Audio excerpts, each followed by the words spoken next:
जय हिंद साथियों, नमस्कार। प्रेम से बोलिए जय माँ सरस्वती। तो यह रीडिंग सीरीज का तीसरा वीडियो है। दीपा दीदी के द्वारा लिखा हुआ बुक अड्डा 24/7 पब्लिकेशन से आई हुई है। बहुत बहुत इम्पोर्टेंट बुक है और आने वाले बीपीएससी TRE 4 एस्टेट सीटेट के साथ साथ संगीत से संबंधित सभी परीक्षाओं के लिए बहुत बहुत लाभकारी सिद्ध होने वाला यह वीडियो। आइए शुरू करते हैं। इसमें पहला प्रश्न है, बसंत ताल में कितनी मात्राएं होती हैं? तो 9 मात्राएं होती है। देखिए, लक्ष्मी ताल में कितनी मात्राएं होती है? 18 मात्राएं।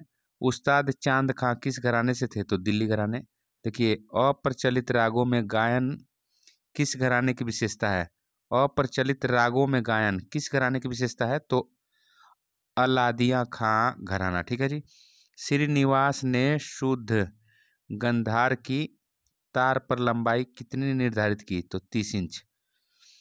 अगला प्रश्न देख लीजिए, राग शुद्ध कल्याण का वादी स्वर क्या है?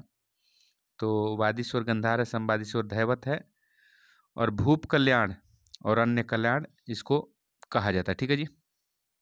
देखिए, मप नी साप प ध मप रे ग सारे ग नि निशा, यह किस राग की स्वर संगति है? तो देसी राग की। ठीक है जी। राग रामकली की जाति क्या है? तो साडव संपूर्ण, मतलब आरोह में 6 स्वर और अवरोह में 7 स्वर लगेंगे। राग ललित का गायन समय क्या है? तो दिन का प्रथम पहर। देखिए, राग गौड़ सारंग का वादी स्वर क्या है? तो गंधार और संवादी धैवत है। ठीक है जी। अगला प्रश्न देख लीजिए, सा सा नि ध नि ध म ग, यह किस राग की स्वर संगति है? तो यह है राग सोहनी की। ठीक है जी। राग कामोद का संवादी स्वर क्या है? संवादी स्वर क्या है? इसका वादी स्वर आपको पंचम है। ठीक है जी। और संवादी स्वर षडज है। ठीक है जी, सा होता है। ठीक है जी, षडज। अब देखिए यहाँ पे, राग झिंझोटी किस थाट से उत्पन्न है? तो राग थाट खमाज से। ठीक है जी। राग सिंदूरा का थाट क्या है? तो राग काफी थाट। ठीक है जी। पंडित ओमकार नाथ ठाकुर का जन्म 24 जून 1897 को बड़ौदा रियासत के जहाज ग्राम में। ठीक है जी। अब देखिए, पंडित ओमकार नाथ ठाकुर को राष्ट्रपति जी ने पद्मश्री पुरस्कार कब दिया? तो 1955 में, गणतंत्र दिवस के अवसर पर। ठीक है जी। पंडित राम भाऊ कुंद गोलकर के गुरु कौन थे? तो उस्ताद करीम खान। ठीक है जी। आर्य संगीत विद्यालय की स्थापना किसने की? तो अब्दुल करीम खां, साल 1913 में, पूना में। ठीक है जी। पंडित ओमकार नाथ ठाकुर की मृत्यु कब हुई? तो 27 अक्टूबर 1967 में। संगीत परिजात में कितने प्रकरण है? तो 5 प्रकरण। क्या क्या नाम है?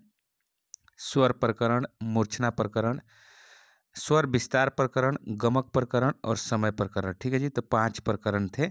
देखिए, अगला प्रश्न देखिए, अलाउद्दीन खां का जन्म किस वर्ष हुआ? तो 1870 में, शिवपुर त्रिपुरा में। ठीक है जी।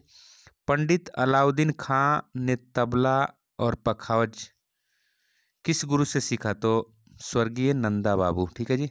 पंडित अलाउद्दीन खां ने वायलिन, क्लोरोनेट, बांसुरी किससे सीखी थी? तो अमृतलाल दत्त। इनको हब्बू दत्त भी कहा जाता है। पंडित अलाउद्दीन खान ने सूर श्रृंगार की विशेषता किससे ली? तो वजीर खां से। ठीक है जी। अगला, पंडित अलाउद्दीन खां की मृत्यु कब हुई? तो 6 सितंबर 1972 को। इमदाद खां का जन्म कब हुआ? तो 1848 में। देखिए, इमदाद खां के पिता का नाम क्या है? साहबदाद खां। ठीक है जी। वाहिद खां किसके पुत्र थे? तो इमदाद खां के। देखिए, बिलायत खां किसके पुत्र थे? तो इनायत खां के।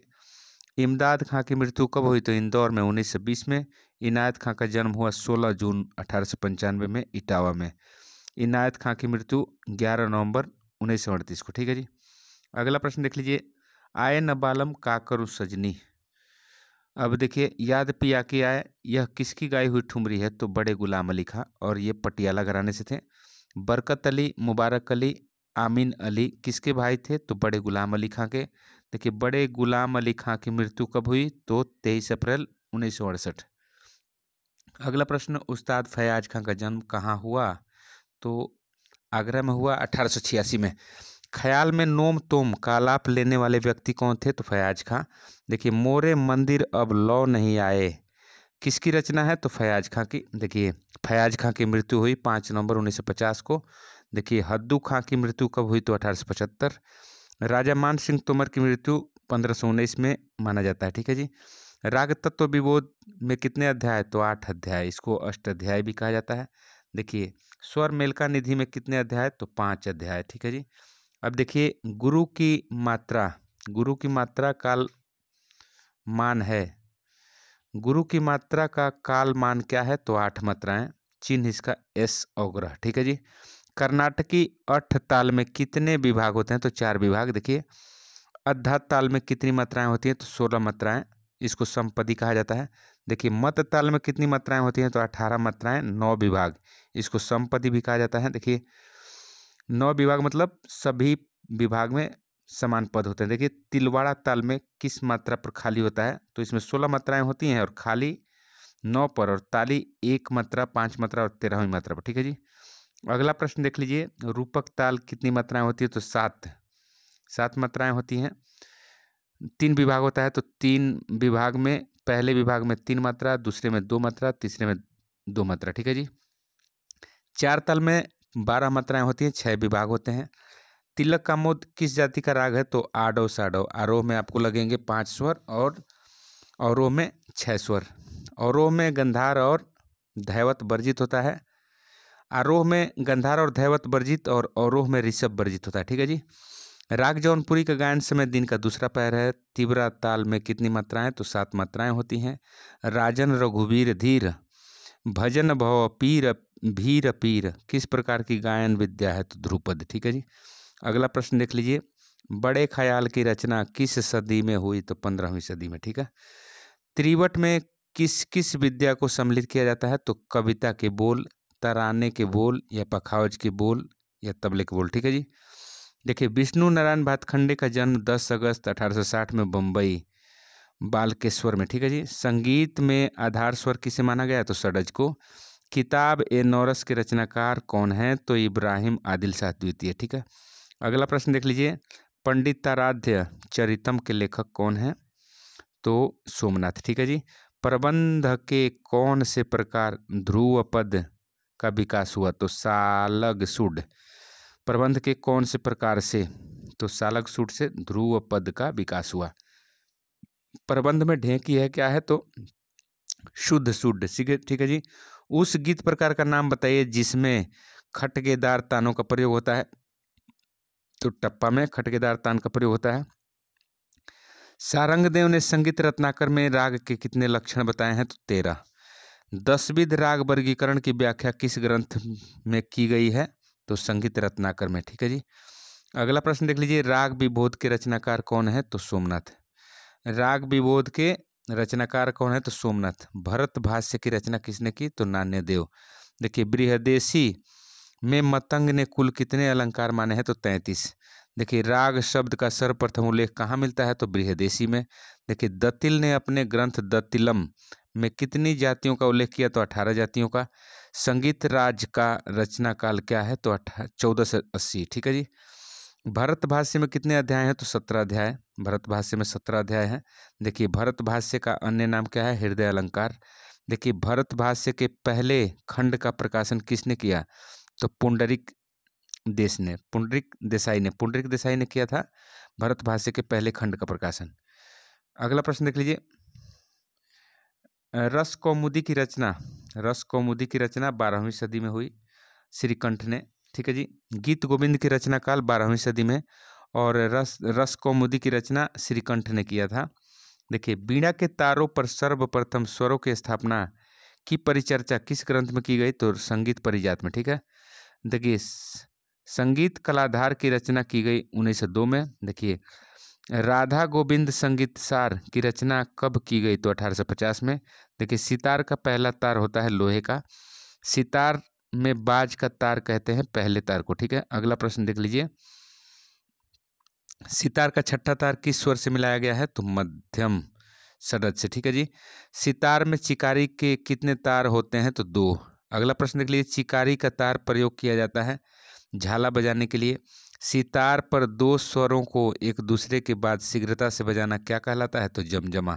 देखिए सितार में मीड को क्या कहते हैं? तो सुत। सितार के बोल कितने प्रकार के होते हैं? 2 प्रकार के, दा और रा, ठीक है जी। सितार वादन की कितनी शैलियां हैं? तो 2। अब देखिए अगला प्रश्न देख लीजिए। जगन्नाथ को कविराज की उपाधि शाहजहां ने दिया था। अब देखिए शाहजहां ने गुण समुद्र की उपाधि किसको दिया? तो दिरंग खान को और ताल खान को, ठीक है जी। चतुर्दंड प्रकाशिका किस वर्ष लिखी गई? तो 1660 में। संगीत राग कल्प द्रुतम की रचना किसने की? कृष्णानंद व्यास ने। नर्तन निर्णय की रचना किसने किया? तो पुंडरीक विठल ने। संगीत पत्रिका संगीत कला विहार कहाँ से प्रकाशित हो की जाती है? तो बम्बई से, ठीक है जी। अगला प्रश्न देख लीजिए। संगीत पत्रिका संगीत लहरी कहाँ से प्रकाशित होती थी? तो झांसी से, ठीक है जी। अगला प्रश्न देख लीजिए। संगीत पत्रिका संगीता किस शहर से प्रकाशित होती थी? तो इलाहाबाद, अभी प्रयागराज इसका नाम हो गया है। सुल्फाक ताल में कितनी मात्राएं होती है? तो 10। देखिए एक ताल में कितने विभाग? तो 6 विभाग होते हैं। एक ताल में 12 मात्राएं होती हैं और कहरवा ताल में 8 मात्राएं होती हैं। कहरवा ताल में 4 विभाग होता है, ठीक है जी। तो अगला प्रश्न देख लीजिए। तीव्रा ताल में कितनी मात्राएं होती हैं? तो 7 मात्राएं होती हैं। देखिए तीव्रा ताल में 3 विभाग होता है। और अब देखिए झप ताल में 12 मात्राएं होती हैं और दीपचंडी में 14 मात्राएं होती हैं। अब देखिए तिलवाड़ा ताल में कितनी मात्राएं? तो 16 मात्राएं। राग तिलक का मुद की जाती है आडो साडो। राग तिलक का मुद का वादी षडज है। राग तिलक का मुद का गायन समय क्या है? रात्रि का दूसरा पहर, ठीक है जी। अगला प्रश्न देख लीजिए। तिलक का मोद का थाट क्या है? तो काफी खमाज थाट, ठीक है जी। तिलखा सांप, एक ट्रिक है तिलखा सांप। देखिए राग जौनपुरी का थाट है असावरी। देखिए वृंदावनी सारंग का थाट है काफी। और वृंदावनी सारंग की जाती है आडो आडो, ठीक है जी। आरोह में 5 और में 5 स्वर लगते हैं। राग वृंदावनी सारंग में कौन सी विद्या का गायन नहीं होता? तो ठुमरी का गायन, ठुमरी का गायन नहीं होता है। राग वृंदावनी सारंग के न्यास के बोल हैं क्या? सा और रे और प, ठीक है जी। राग वृंदावनी सारंग का संप्रकृति राग क्या क्या है? तो राग सुर मल्हार। देखिए राग भैरव की जाति संपूर्ण संपूर्ण है। राग तिलक तिलंग का गायन समय है रात्रि का दूसरा पहर। अगला प्रश्न देख लीजिए। राग तिलंग का थाट क्या है? तो खमाज है। खमाज थाट से तिलंग राग की उत्पत्ति हुई है। तिलंग में कौन सा स्वर वर्जित है? तो ऋषभ। देखिए राग तिलंग में वादी स्वर गंधार है। राग तिलंग में किस विद्या का गायन नहीं होता? तो बड़ा ख्याल का। राग तिलंग का संप्रकृति राग खमाज है। राग तिलंग के न्यास के स्वर हैं क्या? सा ग प। देखिए राग दुर्गा की जाति क्या है? अडो अडो। राग दुर्गा का थाट है बिलावल, ठीक है जी। बिलावल थाट से। राग देश का थाट क्या है? तो राग थाट खमाज, ठीक है। राग देश की जाति है आडो संपूर्ण। देखिए राग देश का संप्रकृति राग राग सोरठ। राग तिलक का मोद। राग असावरी का गायन समय दिन का दूसरा पहर है। और असावरी का जाति है आडव संपूर्ण, आडव संपूर्ण है जाति। राग असावरी का वादी स्वर धैवत है। राग केदार का थाट क्या है? तो कल्याण थाट, ठीक है जी। अगला प्रश्न देख लीजिए। राग केदार का वादी स्वर मध्यम, मध्यम है। अब देखिए राग केदार में मध्यम लगता है तो दोनों मध्यम, शुद्ध मध्यम और तीव्र मध्यम। राग केदार की जाति क्या है? तो आपको आडव साडव है, ठीक है जी। आरोह में 5 और में 6 स्वर लगते हैं। देखिए राग हिंडोल का थाट क्या है? कल्याण, कल्याण थाट। राग हिंडोल की जाति है आडव आडव, ठीक है जी। हिंडोल की प्रकृति क्या है? गंभीर प्रकृति का राग है हिंडोल। राग बहार का थाट है काफी। तो काफी बहार इसका ट्रिक बना लीजिएगा, काफी बहार, ठीक है। अगला प्रश्न देख लीजिए। अगला प्रश्न लिख रहा है राग हमीर का गायन समय क्या है? तो रात्रि का प्रथम पहर है। राग गौड़ सारंग की जाति क्या है? वक्र संपूर्ण है। राग मारवा की जाति क्या है? साडो साडो है, ठीक है जी। राग मारवा का संप्रकृति राग राग पुरिया है। पूर्वी का वादी स्वर गंधार है। राग पूर्वी है, संधि प्रकाश राग है। राग सोहनी का थाट क्या है? मारवा थाट है। राग सोहनी का गायन समय रात्रि का अंतिम पहर है, रात्रि का अंतिम पहर है। राग सोहनी की जाति आडो साडो है। राग मुल्तानी की जाति क्या है? आडव संपूर्ण है, ठीक है जी। आडव संपूर्ण। देखिए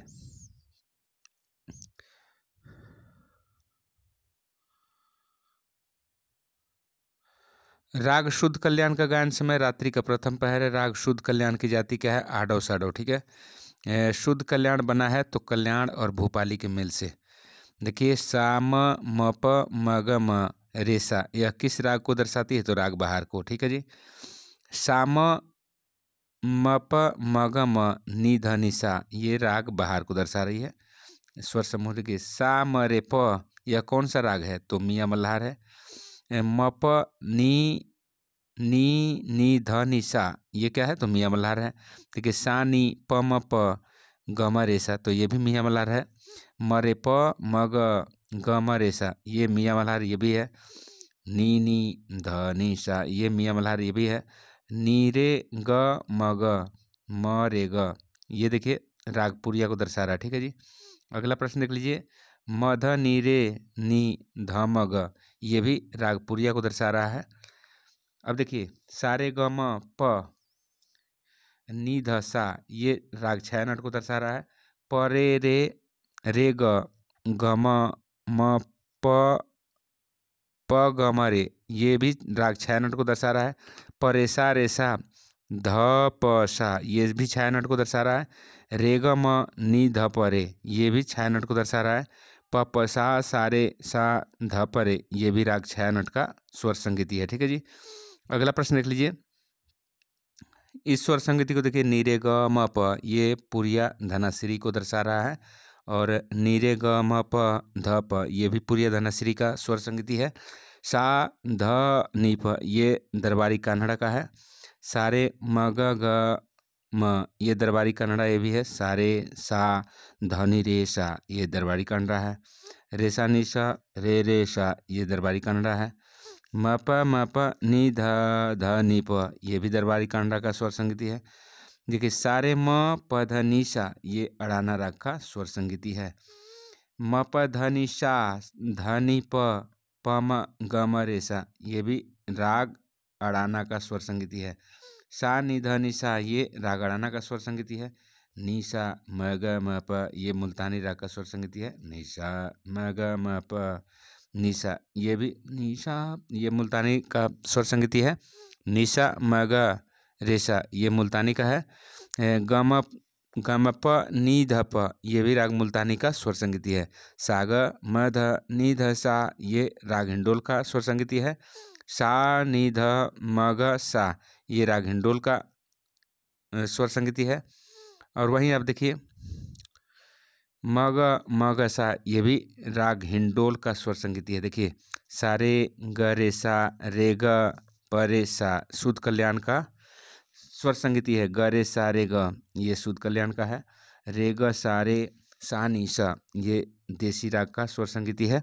म प नी सा प ध म प, ये राग देसी का स्वर संगीति है। म प नी सा रे ग रे सा, काफी का है। म प ध नि ध प, ये रामकली का स्वर संगीति है। ग म रे सा, रामकली का स्वर संगीति है। और देखिए तार तार सा नी कोमल ध ध प, ये रामकली का स्वर संगीति है। अब देखिए आप म प ग म रे सा, ये रामकली का स्वर संगीति है। ग प ध प ध, देशकार का स्वर संगीति है। और सा ध प ध, ये भी राग देशकार का स्वर संगीति है। ग प ध प ध, ये भी राग देशकार का है। सा ध प ग प ध प ग रे सा, राग देशकार का स्वर संगीति है। सा ध नि प ध म प, गौड़ सारंग की सा स्वर संगीति है। रे किस पशु पक्षी की आवाज से उत्पन्न माना गया है? तो चातक। ठीक है जी। अचल स्वर किसको कहते हैं? तो सा, षडज और पंचम को कहते हैं। देखिए 7 स्वर समूह को क्या कहते हैं? तो सप्तक। और 8 स्वर समूह को अष्टक कहते हैं। सप्तक के कितने प्रकार? 3, मध्र मध्यम और तार सप्तक। ठीक है जी। गान करने की क्रिया क्या कहलाती है? तो वर्ण। देखिए अस्थाई वर्ण में स्वरों का क्रम होता है, स्वर को रुक रुक कर गाना। ठीक है जी। ध्वनि की वह विशिष्ट रचना जो स्वर तथा वर्ण से सुशोभित हो, क्या कहलाती है? तो राग। ठीक है जी।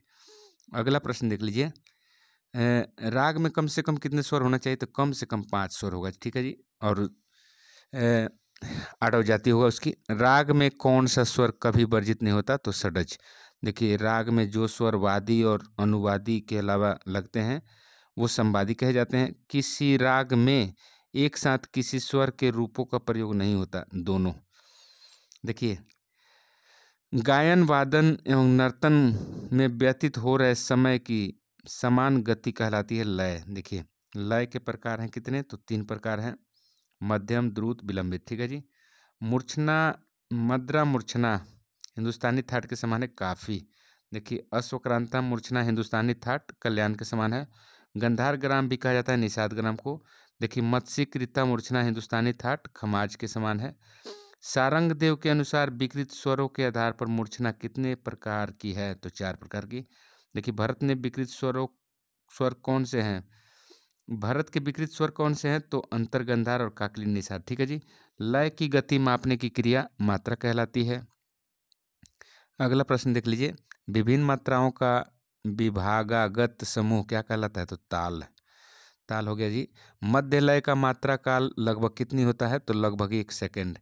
देखिए, द्रुत लय किस रस हेतु उपयुक्त होती है, तो रौद्र, विभत्स, उद्भूत रस के लिए। ठीक है जी। मध्य लय किस रस हेतु प्रयुक्त होती है, तो शांत, श्रृंगार रस। ठीक है जी। विलंबित लय किस गत के लिए उपयुक्त होगी, मसीद खानी गत, और राजा खानी गत जो है द्रुत लय के लिए। ठीक है जी। किसी भी ताल का प्रथम मात्रा से अंतिम मात्रा तक का क्षेत्र आवर्तन कहलाता है।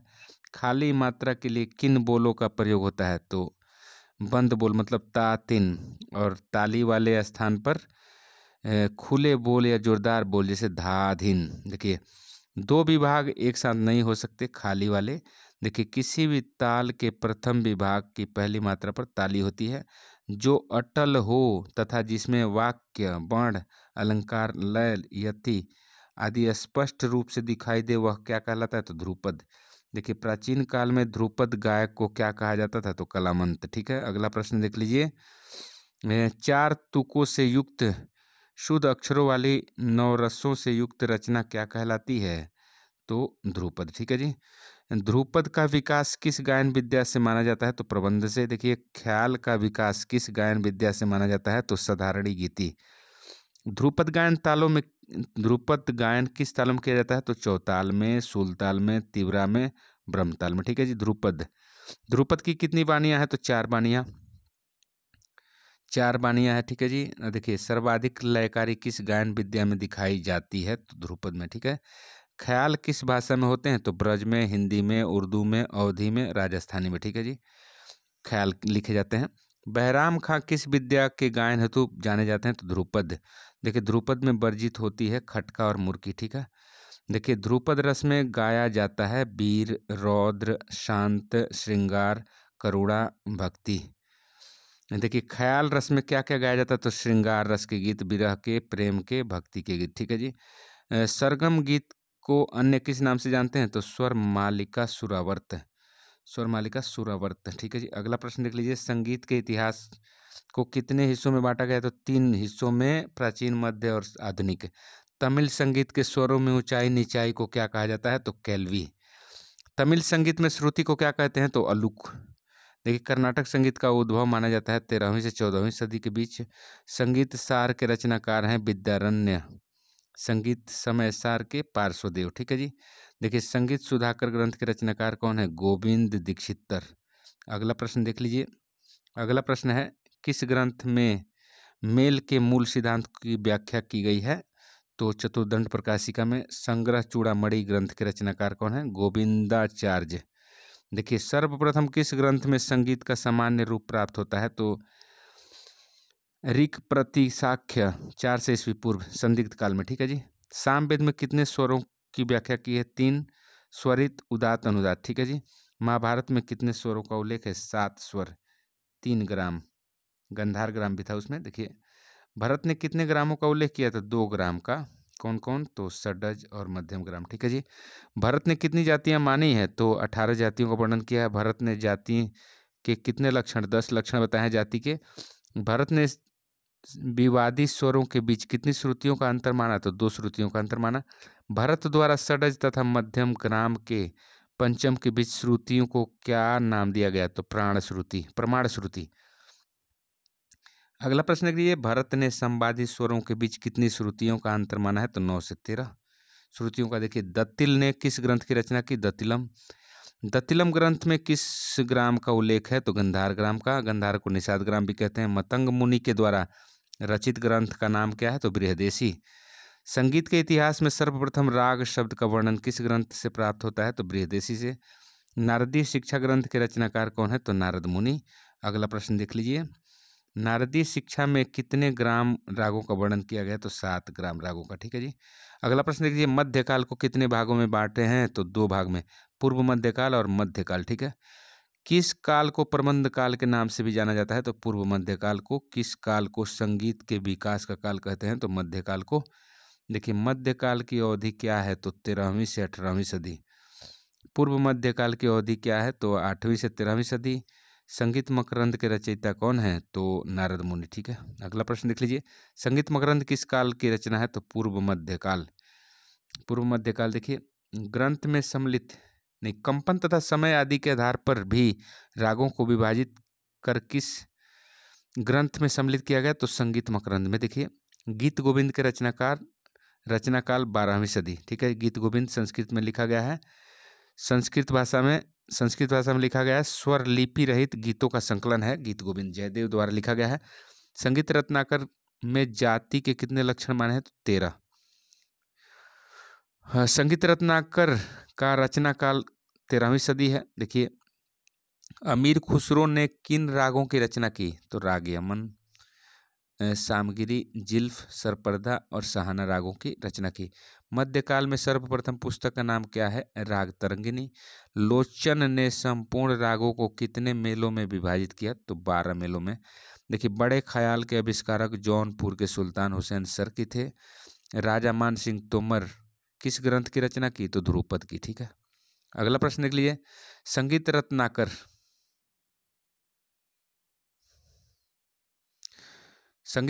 के किस अध्याय में 10 विध राग वर्गीकरण की चर्चा की गई है? तो दूसरे अध्याय में। संगीत रत्नाकर के अध्याय प्रथम में कितने प्रकरण है? तो 8 प्रकरण। देखिए संगीत रत्नाकर के कुल कितने रागों का वर्णन किया गया? तो 264 रागों का। संगीत रत्नाकर को अन्य किस नाम से जानते हैं? तो सप्ताध्यायी। 7 अध्याय है इसमें।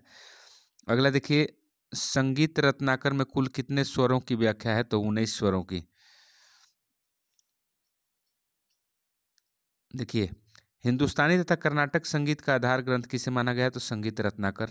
देखिए संगीत रत्नाकर के द्वितीय अध्याय में कितने प्रकरण? तो 2 प्रकरण का उल्लेख है। संगीत रत्नाकर के किस अध्याय में 5 गीतियों का वर्णन है? तो दूसरे अध्याय में। ठीक है जी। अगला प्रश्न देख लीजिए। संगीत रत्नाकर के किस अध्याय में वाग्यकार के लक्षण तथा गायक के गुण अवगुण का वर्णन किया गया है? तो तीसरा अध्याय में। ठीक है जी।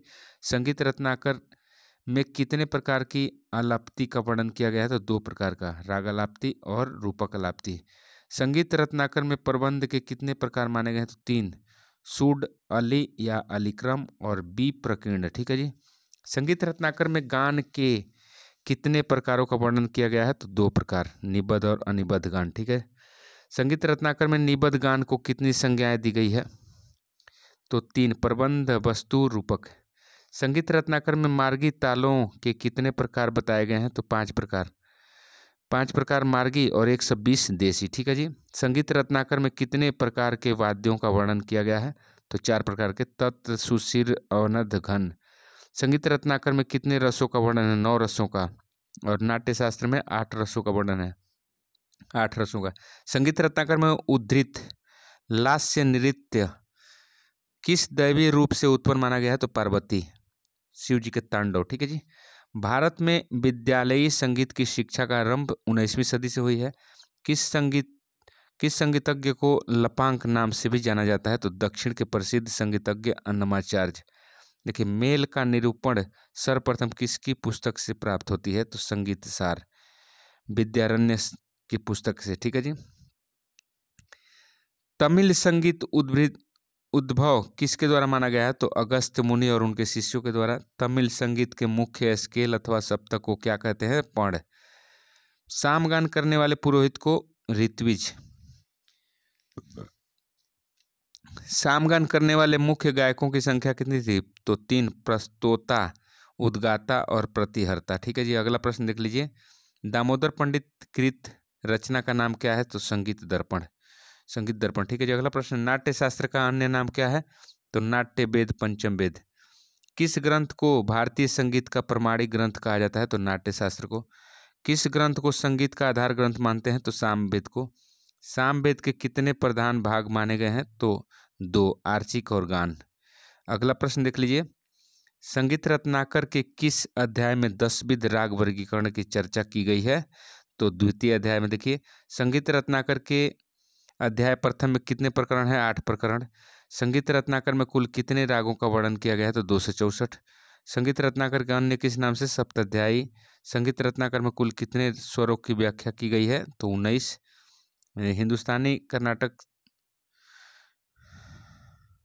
हिंदुस्तानी तथा कर्नाटकी संगीत का आधार ग्रंथ किसके माने? संगीत रत्नाकर को मानते हैं। संगीत रत्नाकर के द्वितीय अध्याय में 2 प्रकरण का व्याख्या है। संगीत रत्नाकर के किस अध्याय में 5 गीतियों का वर्णन है? तो दूसरे अध्याय में। संगीत रत्नाकर के किस अध्याय में वाग्यकार के लक्षण और गायक के गुण अवगुण बताया? तो तीसरे। संगीत रत्नाकर में कितने प्रकार की अलाप्ति का वर्णन किया गया है? तो 2 प्रकार के, रागालाप्ति और रूपकलाप्ति। संगीत रत्नाकर के प्रबंध में कितने प्रकार माने गए? 3, शुद्ध, अली अलिक्रम और विकीर्ण। संगीत रत्नाकर में गान के कितने प्रकारों का वर्णन है? तो 2 प्रकार के, निबद्ध और अनिबद्ध गान। ठीक है, संगीत रत्नाकर में निबद्ध गान को कितनी संज्ञाएं दी गई है? 3। तो 3 इसमें कौन है? प्रबंध, वस्तु और रूपक। ठीक है जी। संगीत रत्नाकर में मार्गी तालों की संख्या 5 और देसी का 120। अब देखिए,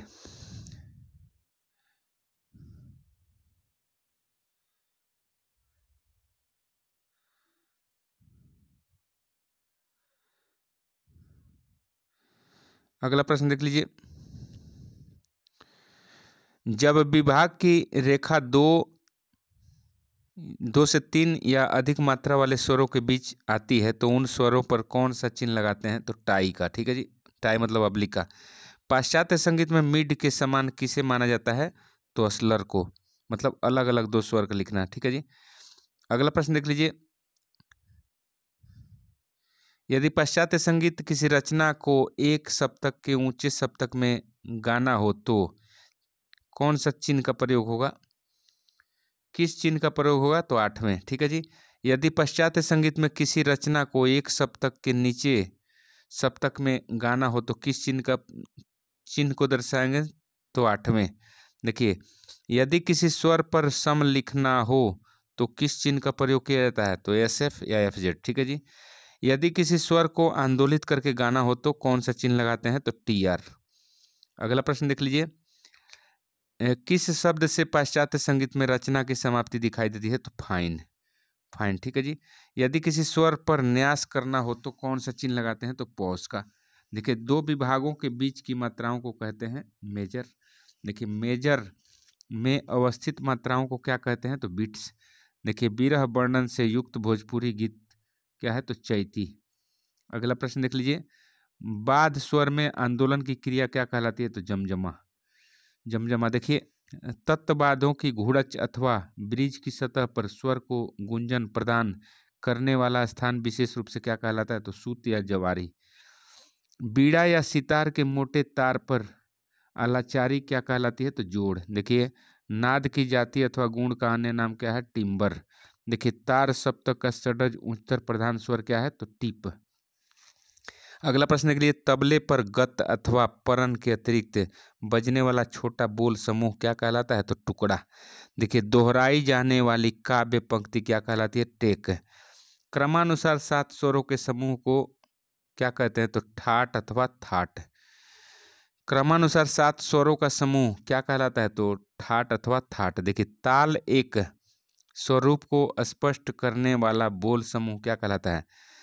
ताल एक स्वरूप को स्पष्ट करने वाला बोल समूह क्या कहलाता है? ठेका। देखिए, ऊंचे स्वर से नीचे स्वर तक बीच की श्रुति की ध्वनि के साथ मिड सहित जाना क्या कहलाता है?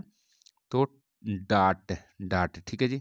तारबादों पर वह भाग, तारबादों का वह भाग जहां वादन क्रिया की जाती है तो डांड कहलाता है। कौन सा गीत स्तोभाक्षर अथवा शुष्काक्षर युक्त गीत कहलाता है? तो तराना, निर्गीत या बहिर्गीत। देखिए, तानसेन का जन्म कहाँ हुआ था? बेहट, मध्य प्रदेश के 1506 में। देखिए, तानसेन की मृत्यु हुई 1585 में। समय का एक निश्चित विभाजित रूप संगीत में क्या कहलाता है? तो ताल।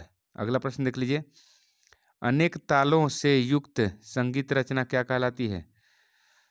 तालमाला। ठीक है जी। ताल में पात का स्थान क्या कहलाता है? तो ताली। देखिए, तत्बाधों का पेट अथवा मेरु स्थापक क्या कहलाता है? तो तुम्बा। देखिए, त्रिबट या तिरपट में औनद बांधों से किसकी प्रधानता पाई जाती है? तो पखावज की। देखिए, सैम को अभिव्यक्त करने वाला बोल समूह बड़ा टुकड़ा क्या कहलाता है? तोड़ा। अगला प्रश्न देख लीजिए। तो आज के वीडियो में इतना ही, अगले वीडियो में फिर मिलते हैं। तब तक के लिए पढ़ते रहिए, बढ़ते रहिए, यही शुभकामनाओं के साथ आप सभी को गणतंत्र दिवस की हार्दिक बधाई। आप सब जल्दी से जल्दी टीचर बनिए, रोजगार पाइए और अपने जीवन को खुशहाल बनाइए। जय हिंद।